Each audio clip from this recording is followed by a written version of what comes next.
টাকায় যে টাকা উড়ে গ্রামের মানুষ বলে, টাকা ওড়ার কাহিনীটা শুনে যাও তাহলে। সকাল ৮টায় অফিস ঢুকি, দুপুর ১টায় বের হই, লাঞ্চ টাইম বলে শব্দ আছে ১ ঘন্টা শোনো। পেটের মধ্যে ভাতটা হজম হওয়ার আগে দৌড়ায় আবার ২টা বাজে অফিসে ঢুকতে হয় যে।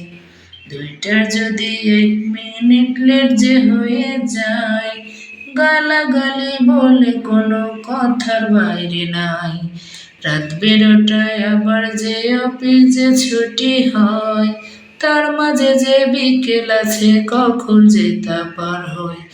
একমাত্র শুধু টাকার শ্রমিকরাই জানে, বিকেল যে কখন তাদের পার হইয়া যায় যে।